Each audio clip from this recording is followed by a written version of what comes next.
Hi, my name is Natalie, and today we are with Beatriz Torres from Legal Life.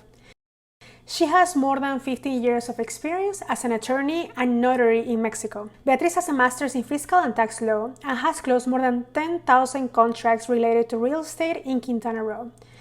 She has clients all over the world. She not only represents you at the closing table, but also helps you stay compliant year over year with anything related to your property here. Thank you so much, Beatriz. It's a pleasure. Hello, Natalie. A pleasure to be here with you today. Thank you for choosing us as your legal partner, and I hope that we can answer all of your legal questions regarding buying real estate in Quintana Roo. Our first question is, how do we buy a property in Mexico?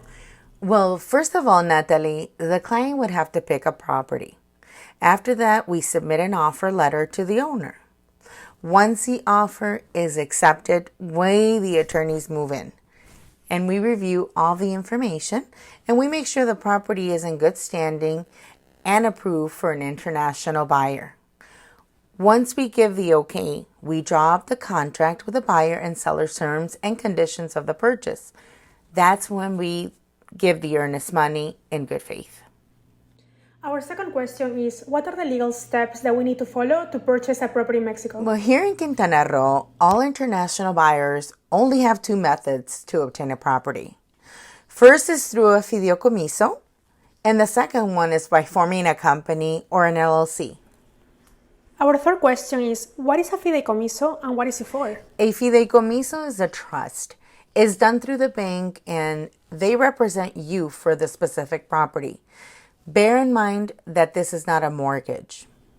Our fourth question is, how long does it take to create a Fideicomiso? How much is it? And how often do we have to renew it? As an international buyer, you're required to have a Fideicomiso for each property. Now, a Fideicomiso takes approximately 15 days to create. We would request a permit from the government to allow the international buyer to obtain the property. This permit is a one-time fee of about $1,400 that would be part of, like, say, your closing cost here. This Fideicomiso is attached to the specific property only.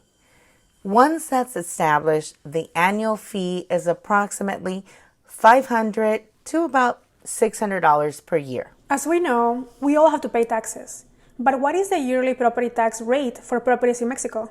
Here we have the impuesto predial, which is the annual property taxes. This tax is based on the property value and the current rate is 0.0017%.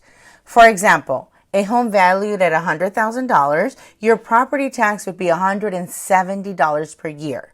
And if you paid on time, there is a discount. Like in the US, I'm sure there are closing costs involved.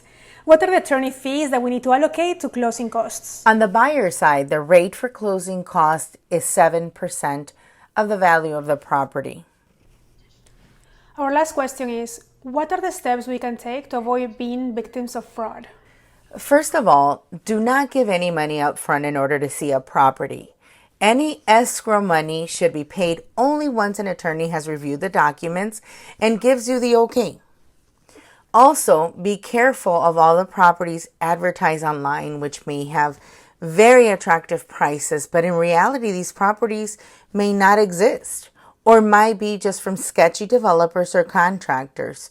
So please do your research about who you buy a property through. Thanks for your help, Beatriz. Those are the only questions we have today. I'm sure more will come as we do these interviews, but thank you so much for your time. On the contrary, thank you, Natalie, and I hope that I was able to answer all of your questions and concerns, and we will continue to be here to help.